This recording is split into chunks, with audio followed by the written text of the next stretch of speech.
మన ప్రభు అయిన యేసుక్రీస్తు పరిశుద్ధ నామములో ఈ పాడ్కాస్ట్ ద్వారా వాక్యం వింటున్న ప్రతి వారికి నా హృదయపూర్వకమైనటువంటి వందనాలు. ఎఫెసీయులకు రాసిన పత్రిక 1వ అధ్యాయము 17వ వచనం. మరియు మీ మనోనేత్రములు వెలిగింపబడినందున ఆయన మిమ్మల్ని పిలిచిన పిలుపు వలనైనట్టి నిరీక్షణ ఎట్టుదో, పరిశుద్ధులలో ఆయన స్వాస్థ్యం యొక్క మహిమైశ్వర్యం ఎట్టుదో, ఆయన క్రీస్తునందు వినియోగపరిచిన బలాతిశయమును బట్టి విశ్వసించు మనయందు ఆయన చూపుచున్న తన శక్తి యొక్క అపరిమితమైన మహత్వం ఎట్టుదో మీరు తెలుసుకొనవలనని మన ప్రభు అయిన యేసుక్రీస్తు యొక్క దేవుడైన మహిమా స్వరూపియగు తండ్రి తన్ను తెలుసుకున్నటందు మీకు జ్ఞానమును ప్రత్యక్షతయు గల మనస్సు అనుగ్రహించినట్లు నేను నా ప్రార్థన యందు మిమ్మల్ని గూర్చి విజ్ఞాపన చేయుచున్నాను. చదివిన వాక్య భాగంలో చాలా అమూల్యమైనటువంటి మాటలు ఉన్నాయి. అందులో నేడు మనం పరిశుద్ధులలో ఆయన స్వాస్థ్యం యొక్క మహిమైశ్వర్యము అనేటువంటి విషయాన్ని గురించి మనం చూద్దాం. ఈ మాట చదివినప్పుడు సాధారణంగా ఈ వచనాలు చదువుకుంటూ వెళ్ళిపోవడం మట్టు కాదు, గాని ఈ మాటల వెనుక దాగి ఉన్నటువంటి దేవుని యొక్క ఉద్దేశమును మనం గ్రహించినట్లయితే అది మన ఆధ్యాత్మిక స్థితికి, మన ఆత్మీయ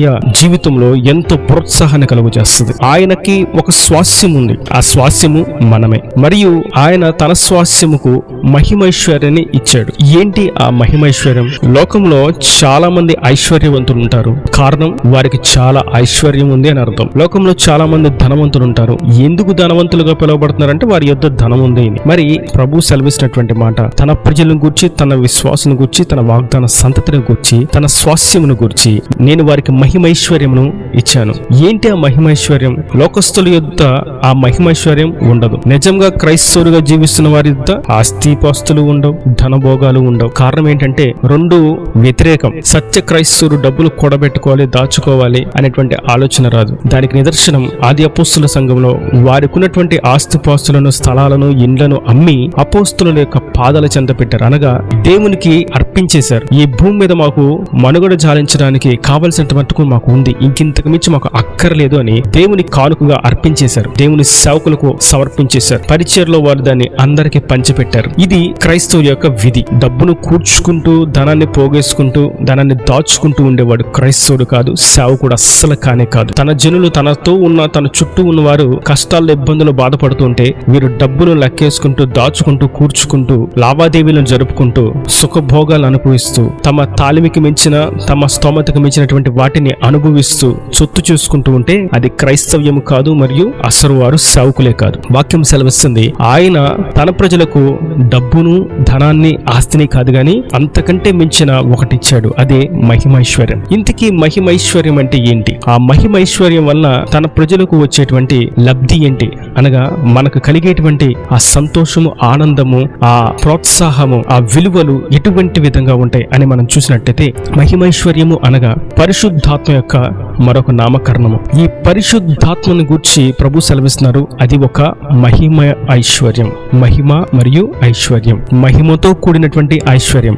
ఈ ఐశ్వర్యం లోకములో కనిపించేటువంటి ఐశ్వర్యం కాదు, ఇది తన ప్రజలకు ఆయన ఇచ్చే ఐశ్వర్యం. రక్షణ తీసుకున్నాను, బాప్తిసం తీసుకున్నాను, కానుకిస్తున్నాను, బలారాధన చేస్తున్నాను, తెల్లబట్టలు వేసుకున్నాను, బైబిల్ పట్టుకున్నాను అనుకుంటే కాదు, గాని ఆయన మహిమాత్మతో నింపబడితే కలిగేటువంటి ఐశ్వర్యమే ఈ ఐశ్వర్యం. ఇప్పుడు దీన్ని పొందుకోవడం వల్ల మనకి ఈ భూమి మీద ఎటువంటి లబ్ధులు కలుగుతాయి, ఎటువంటి సంతోషాన్ని పొందుకోగలుగుతాం అనే విషయాన్ని మనం చూసినట్టయితే ఒక చిన్న ఉదాహరణ మీకు తెలియజేస్తాను. క్లుప్త సందేశాల ద్వారా కొన్ని విషయాలు మనం ధ్యానించడానికి సమయం దొరుకుతుంది కనుక ఒక్క విషయాన్ని, రెండు విషయాలు మీకు గుర్తు చేస్తాను. దావీదు ఉన్నాడు. దావీదు బాలుడు అని మనకు తెలుసు. అతడు వారి కుటుంబంలో చిన్నవాడు, కనిష్ఠుడు. అతనికి అన్నలున్నారు 7. అతని తల్లి ఉంది, అతని తండ్రి ఉన్నారు. అన్నలు మంచి గవర్నమెంట్ జాబ్ లో ఉన్నారు, మిలిటరీలో ఉన్నారు, ఆర్మీలో ఉన్నారు, మంచి పొజిషన్స్ లో ఉన్నారు. వారికి సంతోషంగా కుటుంబం సాగుతుంది. అయితే దావీదు గొర్రెలు కాచుకునేవాడుగా మిగిలిపోయాడు. కారణాలు ఏవైనా ఉండొచ్చు. అతనికి చదువు అవ్వలేదా, అతనికి అంత జ్ఞానం లేదా, అతనికి అంత తెలివి లేదా, లేదంటే వాళ్ళ నాన్న పట్టించుకోలేదా, చదివించలేదా, ఇవన్నీ ప్రక్కన పెట్టినట్టయితే ఏదేమైనప్పటికీ దావీదు మాత్రం కనిష్ఠుడిగా ఉన్నాడు. అందరూ మంచి పొజిషన్స్ లో ఉంటే దావీదు మాత్రం గొర్రెలు కాచుకుంటున్నాడు. ఇటువంటి సందర్భంలో దావీదు చేత వాళ్ళ నాన్న ఆహారాన్ని వాళ్ళ అన్నయ్యలకు పంపించేవాడు. గొర్రెలు కాచుకోవడం మట్టుకు కాదు గాని అన్నయ్యలకు ఆహారాన్ని మధ్యాహ్నం పూట తీసుకెళ్లి ఇచ్చి రావడం, వారు ఎలా ఉన్నారు, యోగక్షేమాలు కనుక్కొనరా అని పంపిస్తే మరలా వెళ్ళి చూసి అన్నలారా బాగున్నారా అని కనుక్కొని మరలా వచ్చి నాన్నకి, కుటుంబాన్ని, తల్లిదండ్రులకు తెలియచేయడం, ఇలా చేస్తూ ఉండేవాడు. ఒకరోజు వారి దేశానికి గొల్లియాతు అనేటువంటి 6 అడుగుల జానడు ఉండేటువంటి దేహ దారుఢ్యం కలిగినటువంటి బలంగా ఉండేటువంటి ఒక వ్యక్తి ఆ దేశంలో అడుగుపెట్టి 40 రోజులు వారిని బెదిరిస్తున్నాడు. నేను మీకంటే గొప్ప ధైర్యవంతుని, నేను మీకంటే బలవంతుని, నా ఎదుట మీరెవరూ నిలబడలేరు, నాతో యుద్ధం చేయండి, నేను మిమ్మల్ని ఓడిస్తానని 40 రోజులు శపథం చేస్తూ రోజు భయపెడుతున్నాడు, బెదిరిస్తున్నాడు. దావీదు ఉన్నటువంటి ఆ ఇజ్రాయేలు జనాలంతా కూడా రాజుతో సహా మొత్తం కూడా గడగడ వణికిపోతున్నారు. ఇప్పుడు సౌలు దగ్గర డబ్బుంది, ఇజ్రాయేలీల దగ్గర సైన్యం ఉంది, అందరి దగ్గర స్వాతంత్రం ఉంది, దేవుడు ఒక దేశాన్ని ఇచ్చేసాడు. అన్ని వారికి అనుగ్రహించబడినప్పటికీ, వారు అన్ని కావాల్సిన పొందుకోగలుగుతున్నప్పటికీ, అన్నలు కూడా మంచి స్థాయిలో ఉన్నప్పటికీ దావీదు మాత్రం కనిష్ఠుడిగానే మిగిలిపోయాడు. ఇప్పుడు మనం గుర్తించాల్సిన విషయం ఏదనగా, ఆ గొల్యాతు అనేటువంటి వ్యక్తి ఇజ్రాయేలీల్ని బెదిరిస్తూ, దడిపిస్తూ, భయాందోళనకు గురి చేస్తూ ఉండగా, దేవుని మహిమైశ్వర్యంతో నింపబడినటువంటి దావీదు ఆ గొల్యాతును ఓడించాడు. యుద్ధము చేసి గొల్యాతును ఒక చిన్న గులకరాయితో ఓడించాడు. కారణం ఏదనగా, దావీదు దగ్గర వాళ్ళ అన్నలు చదువుకున్నటువంటి చదువు జ్ఞానం లేదు, వాళ్ళ అన్నలకు ఉన్నటువంటి మంచి పొజిషన్ లేదు, వాళ్ళ అన్నలు సంపాదించినట్టు సంపాదించలేడు, అతనికి అంత చదువు లేదు, అతను అంత ఎత్తు లేడు, అతనికి అంత వయసు లేదు, అసలు జనాలు అతనికి ఒక గుర్తింపే లేదు. అటువంటి కనిష్ఠుడు, అటువంటి తృణీకరింపబడినటువంటి వ్యక్తి యుద్ధం చేయడానికి నేను గొల్యాతు దగ్గరికి వెళ్తాను అని రాజు దగ్గరికి వస్తే, నువ్వు బాలుడువు, అల్పుడువు, నువ్వేమి యుద్ధం చేస్తావు, వెళ్ళిపో అన్నాడు. సౌలు తిరస్కరించాడు. అనాలంటారు, నువ్వెందుకు వచ్చావు యుద్ధ రంగంలోకి, ఆడు గొల్యాతు ఎంతున్నాడు చూసావా, మేమే భయపడిపోతుంటే నువ్వెందుకు వచ్చావని అన్నలు తృణీకరించారు. కానీ ఈ సందర్భంలో దావీదు దగ్గర వాళ్ళు అనుకున్నటువంటి సామర్థ్యత, బలము, ఎత్తు, చదువు, జ్ఞానము, అందము,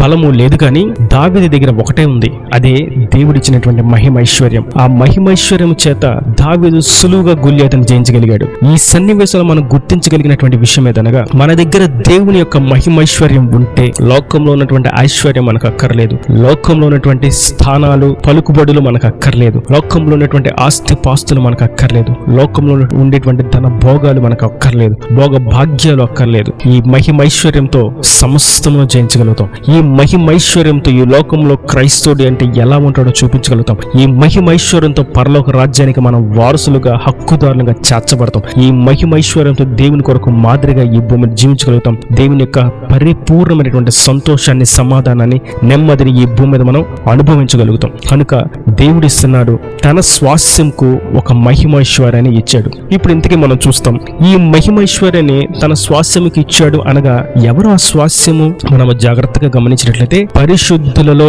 ఆయన స్వాస్యము యొక్క మహిమైశ్వర్యం ఎట్టిదో, అంటే తనకు స్వాస్యం ఉంది. ఆ స్వాస్యము పరిశుద్ధమైనటువంటి స్వాస్యము. ఏదో మందిరానికి వచ్చాము, మందిరం అయిపోయిన తర్వాత సినిమా చూసాం, ఏదో సేవకులకు వందనాలు చెప్పాం, అటు తిరిగిన తర్వాత సిగరెట్ తాగుదాం, లేదా మన ఇంట్లో ప్రార్థన పెట్టించుకున్నాం, ప్రార్థన అయిపోయిన తర్వాత మరలా చేయాల్సిన మద్యపానాలు, డ్రగ్స్ తీసుకుందాం, ఏదో ఈ రోజు చర్చికి వెళ్ళి వచ్చాము, ఆరాధన చేస్తాం, అయిపోయింది, మరలా మనకు నచ్చినట్టుగా లోకానుసారమైనటువంటి వెచ్చలవిడి జీవితాన్ని జీవిస్తాం, దేవుని బైబిల్ పట్టుకున్నాం, కాసేపు వాక్యం చదువుకున్నాం, పాటలు విన్నాము, ఒక భర్తను ఎలా పడితే అలా మాట్లాడదాము, ఏదంటే అని మాట్లాడదాం, మనకి ఎదురు చెప్పే వాళ్ళు ఎవరు అని భర్తని ఇష్టానుసారంగా మాట్లాడదాం, లేదంటే పిల్లలను సరిగా పట్టించుకోకపోవడం, వారి యోగక్షేమాలను గురించి బాధ్యత రహితంగా ఉండడం, లేదంటే ఈ రోజు నాకు దేవుని మాటలు చాలా నచ్చినాయి, ఈ రోజు దేవుని పాటలు వింటాను అని వినేసి సంతోషించేసి కుటుంబాన్ని కూర్చున్నటువంటి బాధ్యత భారాన్ని పక్కన పెట్టేసి వెచ్చలవిడిగా, సోమరితనంగా, తనకు నచ్చినట్టుగా జీవించేటువంటి పురుషుడిగా ఉంటే ఇది పరిశుద్ధమైనటువంటి స్వాస్యము కాదు. యజమానిగా ఉంటూ తన దగ్గర పనిచేసే వారిని దోచుకుంటూ జీతం ఇవ్వక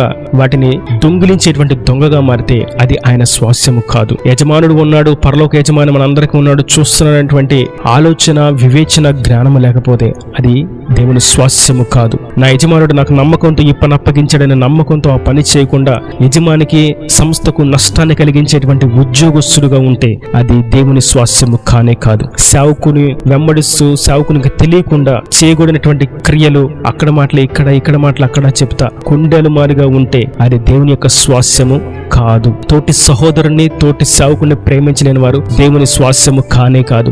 సేవకుని గౌరవించిన వారు, సేవకుని కనీసం వందనాలు కూడా చెప్పడానికి ఇష్టపడని వారు దేవుని స్వాస్యము కానే కాదు. సేవకుని అగౌరవపరుస్తూ మాట్లాడేవారు దేవుని స్వాస్యము కానే కాదు. కారణం, దేవుని స్వాస్యం పరిశుద్ధమైనది. పరిశుద్ధులలో ఒక వెలుగు ఉండిద్ది, పరిశుద్ధులలో ఒక ప్రత్యేకమైనటువంటి ప్రవర్తన ఉండిద్ది, పరిశుద్ధులలో ఒక మాదిరికరమైనటువంటి క్రియలు ఉంటాయి. పరిశుద్ధుల యొక్క జీవితం ప్రతిది కూడా పరిశుద్ధంగానే ఉంటుంది. వారి చూపులు, వారి నడక, వారి వినికిడి, వారి మాట తీరు, వారి వస్త్రధారణ, వారి పడక, వారి ప్రవర్తన, వారి సంభాషణ అంతా కూడా పవిత్రంగాను పరిశుద్ధంగానే ఉంటుంది తప్ప లోకానుసారులుగా ఉండదు. మందిరానికి వస్తూ పరిశుద్ధంగా, పవిత్రులుగా, నీతిమంతులుగా చలాయిస్తూ మందిరం బయటికి వెళ్లి ఇష్టానుసారంగా ప్రవర్తిస్తే అది పరిశుద్ధమైనటువంటి స్వాస్యం కాదు. అట్టి వారికి దేవుని యొక్క మహిమైశ్వర్యం లేదు. కాబట్టి మహిమైశ్వర్యం కలిగిన వారు ఈ లోకంలో శక్తివంతులుగా, నిజమైనటువంటి క్రైస్తవులుగా జీవించగలుగుతారు. ఈ మహిమైశ్వర్యం గురించి మనం బైబిల్ గ్రంథంలో చరిత్రలు ఆధారాలు చూసినట్లయితే ఎన్నో ఎలీషా దగ్గర తినడానికి ఏమీ లేదు, కానీ ఒక వ్యక్తి కానుక తీసుకొచ్చి ఇచ్చాడు. కొన్ని వెన్నులు, 20 రొట్టెలు, కొన్ని ఫలాలు తీసుకొచ్చాడు. ఎలీషా దగ్గర ఏమీ లేదు, కానీ తినేవారు, తనతో అనుసరిస్తున్న వారు, సహవాసంలో ఉన్నవారు 100 మంది ఉన్నారు, అంతకంటే ఎక్కువే ఉండి ఉండొచ్చు. కానీ అతనిలో ఉన్నటువంటి మహిమైశ్వర్యం, అతని దగ్గర ఉన్నటువంటి ఆ కొంచెమును ప్రార్థించి పంచగా అందరూ తిని తృప్తి పొందిన తర్వాత ఇంకా మిగిలింది. అదే ప్రభు యేసుక్రీస్తు మనకు నేర్పించినటువంటి విధానం. మనం క్రీస్తు యొక్క పరిశుద్ధాత్మతో మనం నింపబడితే మనకు కలిగింది తృప్తి చెందటం మట్టుకు కాదు, కానీ ఇంకా మిగిలినట్లుగా దేవుడు చేస్తాడు. అది ఆత్మ సంబంధంగా మరి ఎక్కువగా ఆశీర్వాదం మనం అనుభవించగలుగుతాం. ఈ లోకంలో శరీరధారులుగా బలహీనులుగానే ఉంటారు క్రైస్తవులు. యుద్ధానికి దిగరు, నోరు జారరు, గొడవలకు దిగరు, కొట్లాట్లకు దిగరు, వారి నోట వ్యర్థమైనటువంటి మాటలు రావు, వారు మోసం చేయనటువంటి తలంపు రాదు, ఫోర్జరీలు చేయరు, సంతకాలు మార్చరు, మాటలు మార్చరు, రేట్లు మార్చరు, వాళ్ళ గురించి వీళ్ళ దగ్గర, వీళ్ళ గురించి వాళ్ళ దగ్గర చెప్పరు, ఎప్పుడు కూడా పరిశుద్ధంగా ఉంటారు. ఈ భూలోకంలో బలహీనులుగానే కనిపిస్తారు. నిజం మాట్లాడితే నచ్చదు, ఉన్నది ఉన్నట్టు చెప్తే నచ్చదు, సత్యంగా ప్రవర్తిస్తే నచ్చదు. అందువల్ల వారు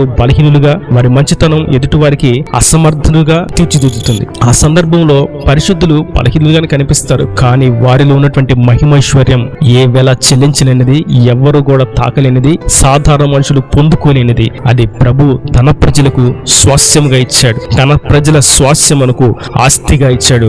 అదే మహిమైశ్వర్యం. కనుక ఈ మాటలు వింటున్న నిత్యును మీతోనూ మనందరితో ప్రభు సెలవిస్తున్నారు, నీవు మహిమైశ్వర్యంతో నింపబడు, నీకు కలిగిన దాన్ని నేను విస్తరింపచేస్తాను, లోకస్తులు జయించలేని దాన్ని నీవు జయించేలా చేస్తాను. ఇంకా మాట్లాడితే మహిమైశ్వర్యం బట్టి సాతాను తంత్రాలు, చీకటి క్రియలు లోకస్తులు అన్యజనులను బాధ పెట్టవచ్చు, వారిని ఇబ్బంది పెరచవచ్చు, వారి కుటుంబాన్ని విచ్ఛిన్నం చేయవచ్చు. కానీ తన పరిశుద్ధుల యొక్క స్వాస్థ్యానికి దేవుడు అనుగ్రహించినటువంటి మహిమైశ్వర్యం ఆ సాతాను తంత్రాలను, చీకటి క్రియలను పారద్రోలే, త్రిప్పి కొట్టేటువంటి శక్తి కలిగినది. ఏ దురాత్మ చీకటి క్రియలు వారి దరికి చేరడానికి ఆస్కారమే లేనటువంటి శక్తి కలిగింది యెహోవా ఇచ్చినటువంటి మహిమైశ్వర్యం. కనుక అటువంటి మహిమైశ్వర్యంతో మీరు నింపబడుదురుగాక, దేవుని శక్తి సామర్థ్యతలు మీరు పొందుకుందురుగాక, శరీరానుసారంగాను ఆత్మానుసారంగాను సమృద్ధిని అనుభవించి తృప్తి పొంది ఇంకా మిగులునట్లుగా దీవించబడుదురుగాక. ఆమేన్. God bless you. తలలో నుంచి కన్నులు మూసట్టితే మీ కొరకు చిన్న ప్రార్థన. ప్రేమ స్వరూపీకరణ కటాక్షంగా తండ్రి, నా ప్రభు వాక్యమైన ప్రతి ఒక్క బిడ్డను జ్ఞాపకం చేసుకుని ఉండాలిగా దీవించండి, ప్రతి అవసరతను తీర్చండి. అయ్యా, శరీరధారులుగా మా దగ్గర అది లేదు, ఇది లేదు,